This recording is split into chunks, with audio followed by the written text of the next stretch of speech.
Hello and welcome. You're watching To The Point. Shanti Bhushan's public criticism of Arvind Kejriwal echoes what other senior leaders like Yogendra Yadav have been saying for quite a while. So is the Aam Aadmi Party's national convener in danger of being dislodged by his own fellow colleagues? That's the key question I shall put in part 2 to one of his closest lieutenants, the former television anchor Ashutosh. But first, the crisis in Pakistan as Imran Khan and Tahirul Qadri try to bring down Nawaz Sharif's government. Is the hand of the army helping them, as many suspect?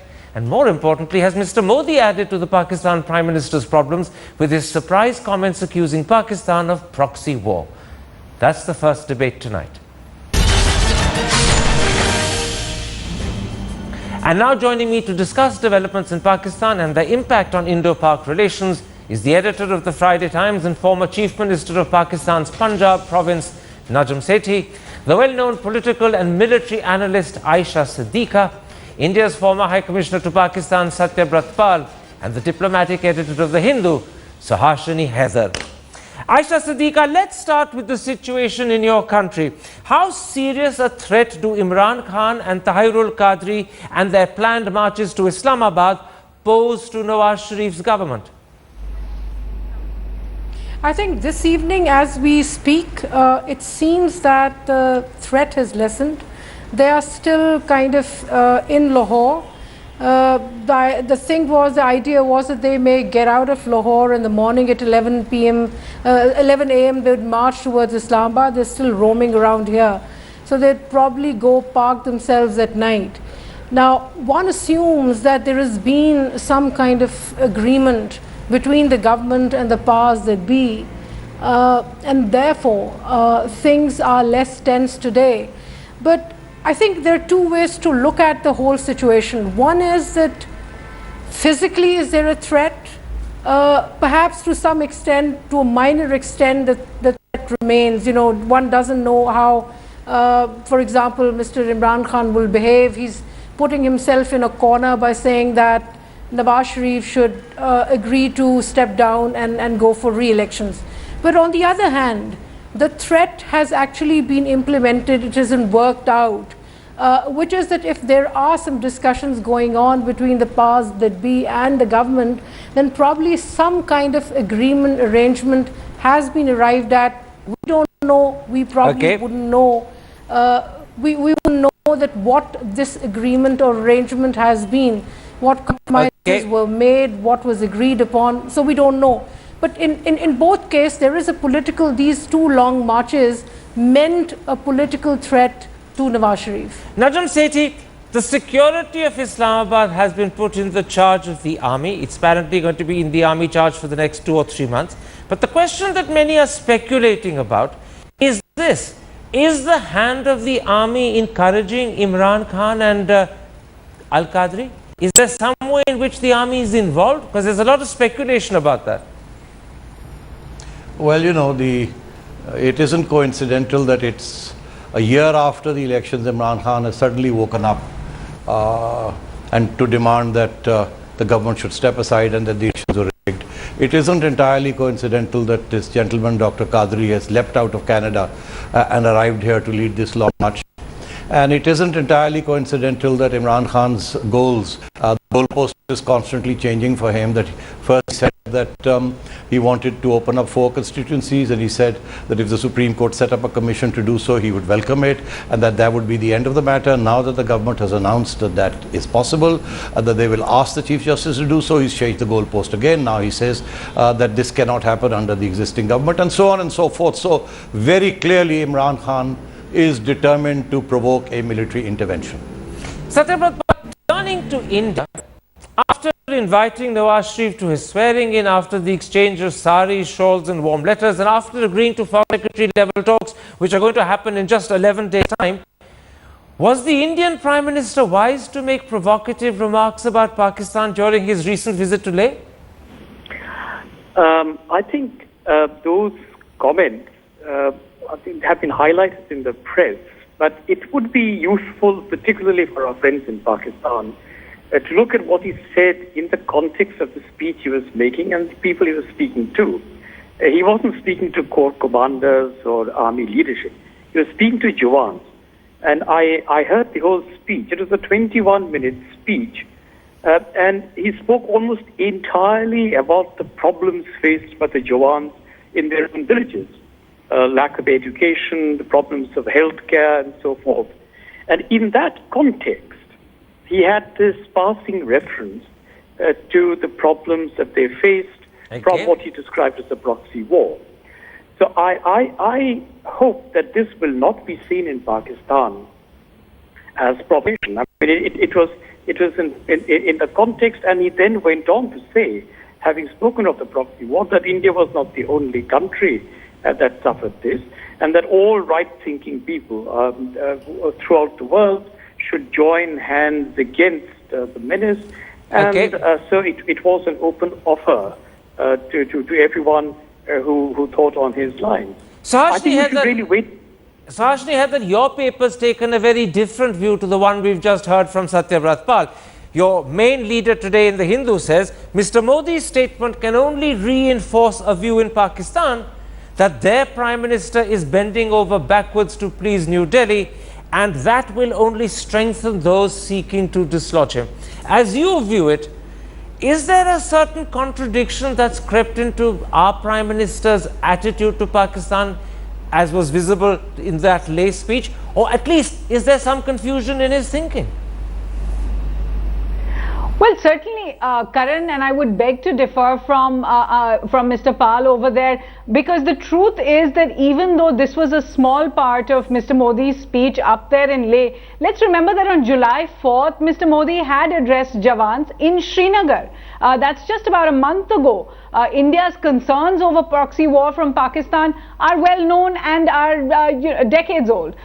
So what changed between July 4th and August the 13th that the Prime Minister needed to make this point just a week before the foreign secretaries are talking? And I would also say that in the timing of this, it just seems to be ill-timed given the troubles, as you've been showing us, that Mr. Nawaz Sharif is going through right there inside Islamabad. And when you ask the question, is that going to have an impact? We can't tell, but we certainly have seen that Mr. Sharif has now responded with an equally provocative statement on Kashmir today. Natam Sethi, you've heard the explanation, the putting in context by Satyabrat Pal, but do you accept it? Do people in Pakistan accept that this was just a passing remark and therefore not one that was designed to be offensive, or has it actually gone down rather badly? Well, the people of Pakistan are currently involved in another big predicament, so they're not really focusing on this particular remark. It's not got more than a two-column story. However, I think the military is definitely taking note of it.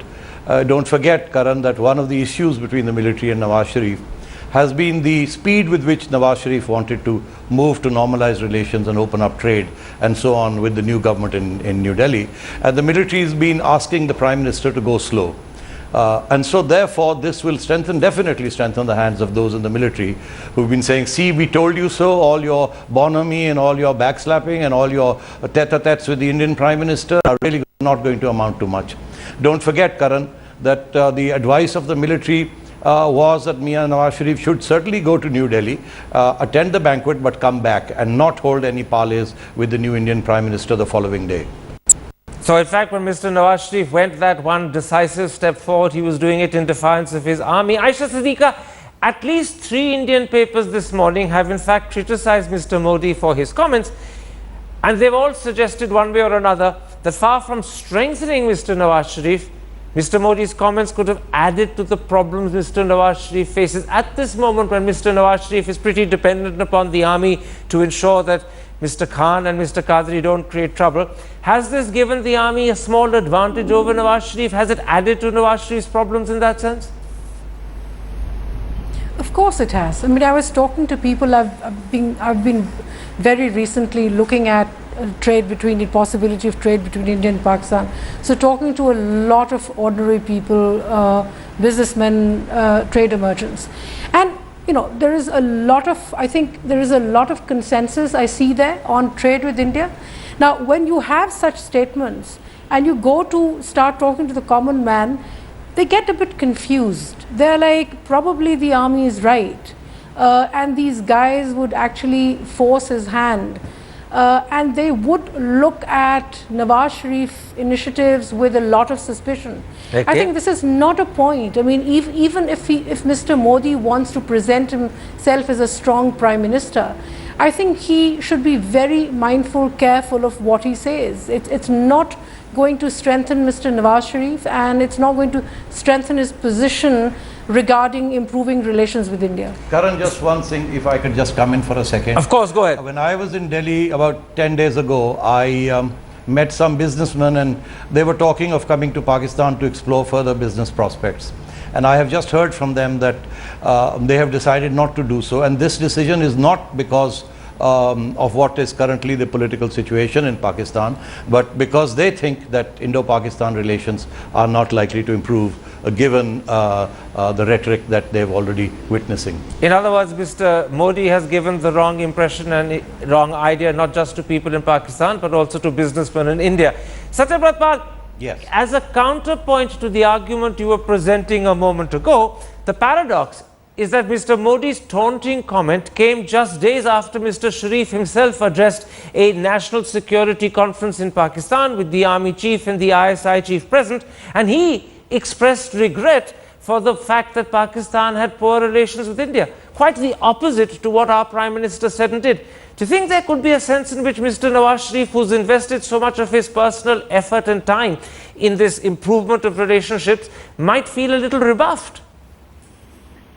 Well, I think that was the point I was trying to make. I completely understand what Najim has just said, and I sympathize with that.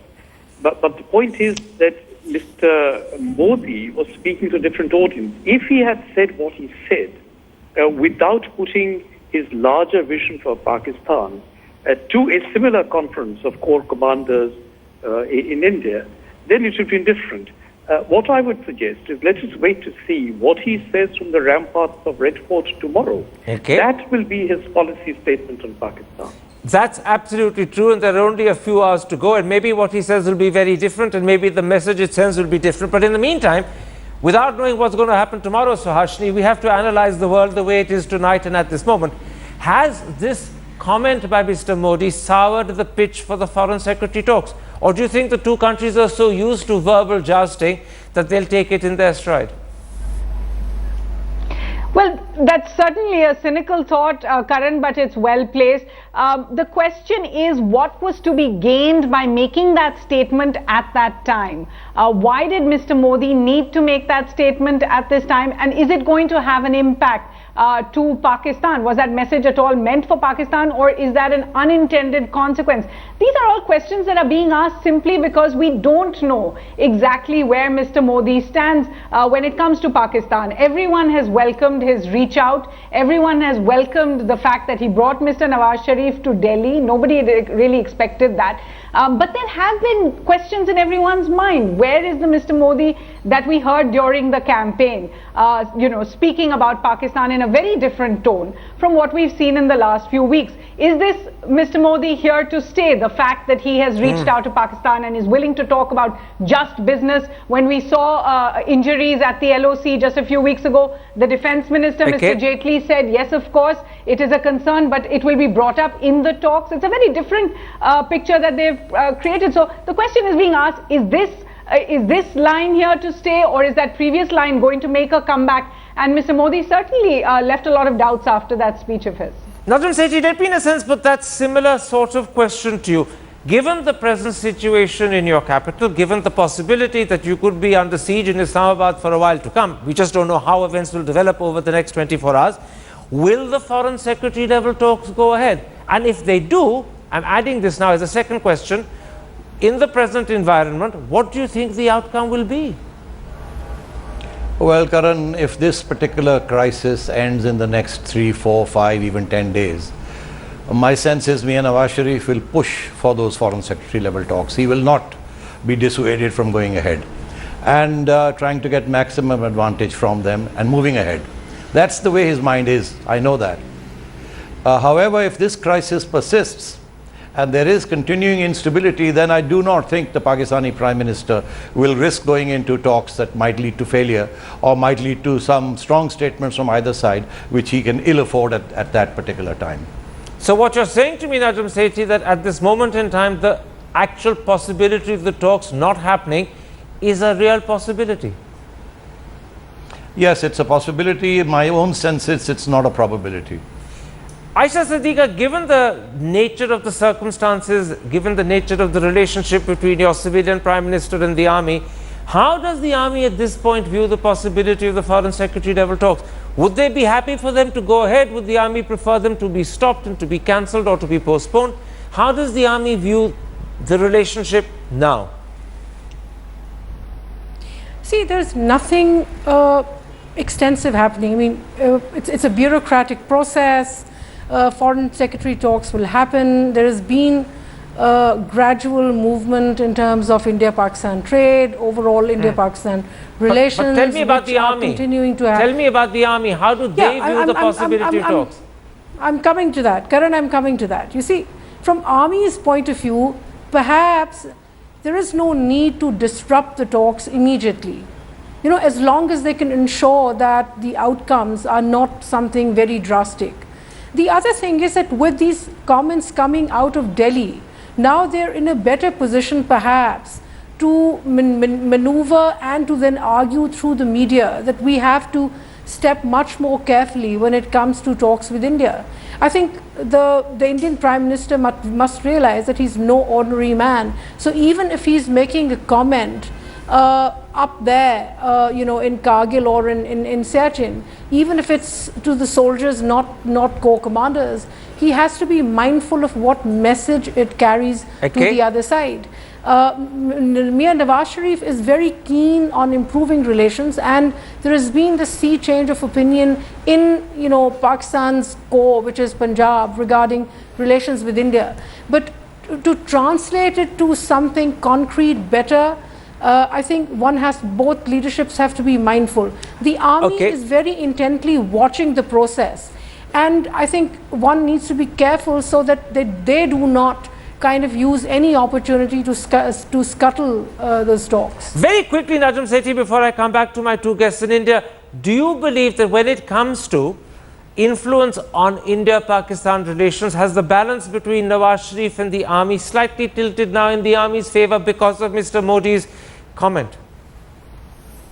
I think it's premature to say that. The army feels that Mian Nawaz Sharif should go slow. There should be an incremental approach. There should be a reciprocity built into it. Mian Nawaz Sharif wants to move fast and is right now even thinking of reactivating the back channel. But I think they're waiting for the Indian Prime Minister to appoint somebody to replace Mr. Sati Lamba. So my sense is that the army is basically telling him, hey, take it easy. These are our past experiences. Nawaz's view is that, yes, I know past experience, but we've got to break the ice. Satyabhat, today's Times of India in its leader says, and I'm going to quote, if the Pakistan army is the main actor determining India policy, a way must be found to engage the Pakistani armed forces themselves. As a former High Commissioner, do you think that's wise advice? And secondly, if it is, can India find a way of engaging the Pakistan army directly or indirectly? I'm afraid, Karan, I didn't quite get that quote, but it has always been, I think, advice given to the powers that be here, and something that we readily recognize, that whether we like it or not, the Pakistani army is a major player in Pakistan, and on India, it has a decisive say. And that is unlikely to change anytime soon. All right. So certainly, if we can find ways of engaging the Pakistani army, and many creative suggestions have been thought of in the past, they're worth exploring. All right. Very, very quickly, I'm going to go back to Pakistan before I come to Sahashni, because I'm very conscious that that satellite link will soon disappear. A quick answer from both of you, Najm Sethi. The Americans talk to your civilian government and your army fairly regularly without offending either party. Would Mr. Sharif be happy or comfortable for Mr. Modi to try and attempt talks directly with the Pakistan army, be it directly or indirectly, or would that make him uncomfortable? Would it worry Mr. Sharif? No, I don't think the Prime Minister would like that. I think one way out of this predicament might be if Mr. Sharif were to choose a back channel, so that would be acceptable to the Pakistan Army. Somebody in whom the Pakistani Army has confidence and trust, and somebody that Mr. Sharif has confidence and trust in. That might be the best way to move forward. So in other words, the back channel would be critical as a way of making direct or indirect contact with the army. Is that something you're also suggesting? That might be one way. That might be one way. Very quickly, Aisha Siddiqa, how would General Raheel Sharif, your army chief, and General Tahirul Islam, your ISI chief, respond to any overture from the Indian side, be it directly or indirectly through a back channel? What would their response be? I think what they're interested in would be, they've always been interested in composite dialogue. They are uncomfortable, when India talks about trade only or trade first, they get a bit jittery, they get uncomfortable. They want composite dialogue to be mentioned. They want that somebody mentions that other issues, like Siachen, like Sir Creek, Kashmir, would also be discussed and eventually, a way out found. Can I interrupt? Yes, if there is a back channel, if there is a back channel between the prime ministers, that is a system which would work. No, but I'm interrupting you. I'm not talking of a back channel between the prime ministers. I'm talking specifically of using the back channel as the way of making overtures to the army. How would your army chief and ISI chief respond to that? Give me a quick answer. See, they would probably like a back channel between the militaries, but I think it's not something which, as a Pakistani, I would propose. I think it should be the governments which should be using the back channel, not the militaries. I'm going to come back to you very quickly, Najam Sethi, before I go to Suhasini. If the idea of a back channel extending itself not just to establish rapport between the two civilian prime ministers, but also to establish some relationship between the civilian prime minister in India and your military, and I underline your military, were to happen, would that be something that your army would be willing to reciprocate and respond to? Because Aisha is suggesting the army would be very wary. You earlier were more confident of the army being responsive. What I have in mind is if there were to be a retired army chief who would be available to play such a role and had the trust of both the current army chief and the current prime minister, that would be a great way to move forward. Is there a retired army chief of that type in your country? I'm not saying. You're not saying, but that doesn't mean that the person doesn't exist. It's just that it would be wrong to name him. Have I understood that correctly? That is for the prime minister and the army chief to decide. Very quickly, Suhasini, we're talking about the possibility raised by the Times of India that in fact the time may have come for the Indian government to establish some sort of overture with the Pakistan Army because of the role the Pakistan Army plays in determining India-Pakistan relationships. And you've heard Aisha Siddiqa suggest that the army would not be responsive, they wouldn't welcome it, but you've heard Najam say something quite different. A back channel approach as opposed to a front channel approach might be more acceptable, and perhaps the right person for the back channel in India to contact would be a retired Pakistan army chief who the army looks upon kindly and has good relations with, and who also has good relations with Nawaz Sharif. Do you think this idea would work with Mr. Modi? After all, he was full of innovative, out-of-the-box ideas when he first became Prime Minister. You're a little worried he may have gone around and gone back to an earlier Modi now, but would this work with him?